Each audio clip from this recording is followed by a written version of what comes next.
This is an Uber, but it's not driven by some guy trying to make extra money off his own car. This Uber drives itself. The ride-sharing giant came to Pittsburgh for its latest disruption, the country's first autonomous taxi service. Select Uber users can now ride in self-driving cars with trained engineers at the wheel, just in case. Of course, if they do their job right, they won't be needed forever. Here we go. Inside, riders are greeted by a tablet that shows them how the car works and how it sees the world.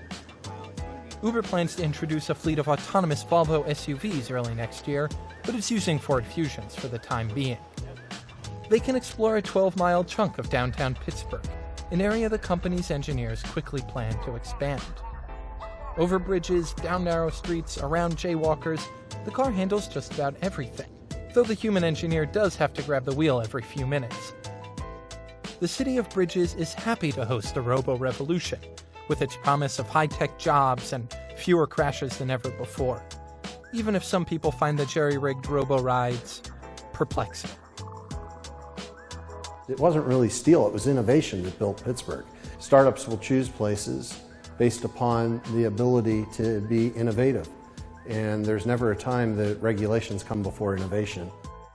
You can't stop the clock. And if you demand on stopping the clock, all you're assuring is that technology and those jobs will be in a different city. Unlike California and other states, Pennsylvania hasn't restricted the testing of these cars, which means there's no rule against me climbing into the driver's seat. Okay, so it made that turn with no problem, little adjustment right there, but now we're heading over the bridge. And I've had drivers here worse than this. It's a pretty normal ride if you can ignore the radars, cameras, and laser scanners. You sit back and let someone else, or something else, take care of the driving. And no small talk required. I was in an Uber ride recently. And when I was in Uber ride, the driver was telling me about that in Pittsburgh, they have driverless Uber cars. And so when I asked, I said, "What do you mean driverless Uber cars?" He's like, "Yes, there's like robots basically driving the car." And he basically said that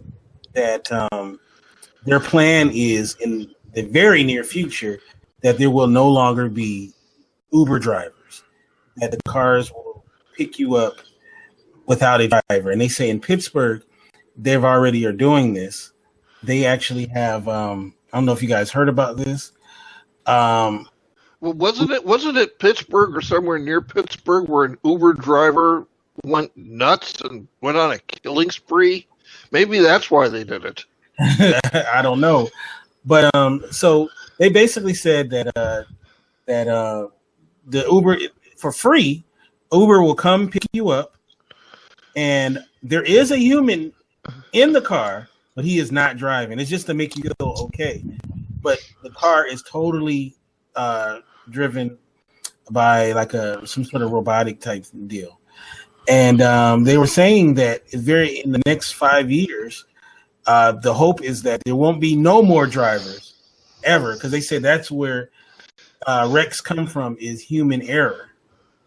And the goal is to get it to where there won't be any more drivers. Okay, now me personally, is what I thought was my iPad doesn't always work the way I wanted to, or my toaster even. So I'm thinking a driverless car, what if the motherfucker drives off the cliff? So I don't know. So I wanted to kind of get you guys. Obviously something like this would work off of GPS. What happens if it can't get the satellite signal? All of us, it's either just going to stop there in the middle of traffic, or it's just going to start driving at random, and you're going to be locked in the back going, "Let me out, please, let me out." Right. Well, it feels like Skynet is taking over. Mm-hmm.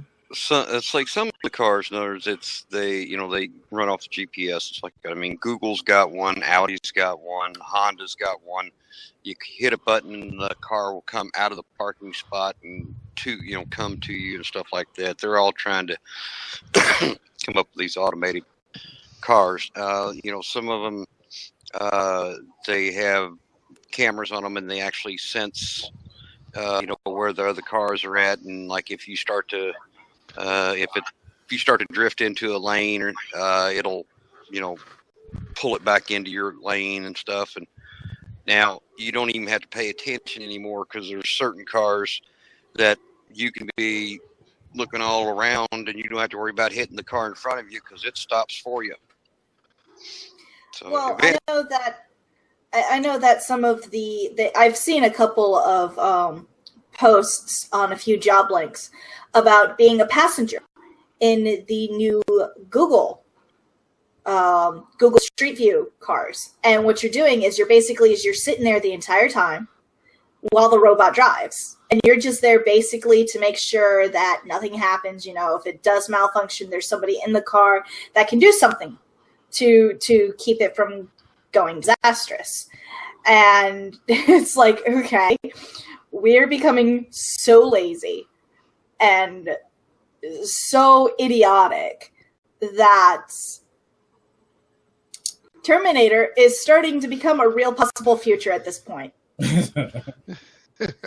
Yes, welcome to Skynet. Yes, or the Matrix. Yeah.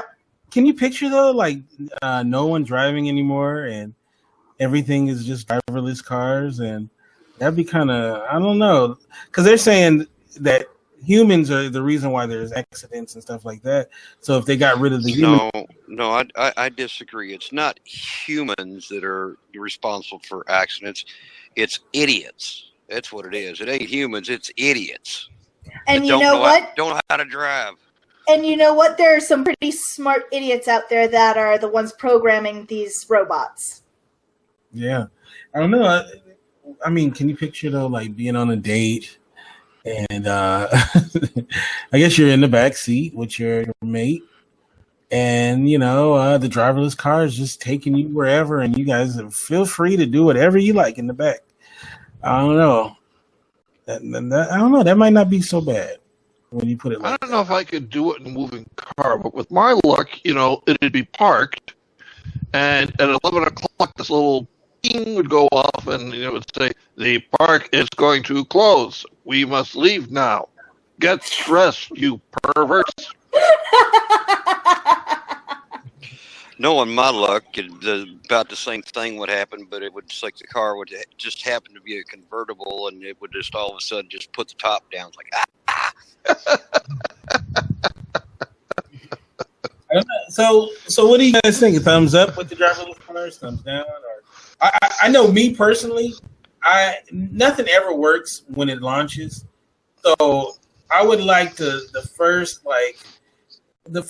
year, I'm gonna just be an observer, because I don't want to be that first person. You don't want to be in the Microsoft Vista of driverless cars. No guinea pig trials, thank you. Right. I don't want to be the first guy that goes off the cliff. You don't want to be the first automated car fatality. Yeah. Although, hey, you'd get your name in the history books.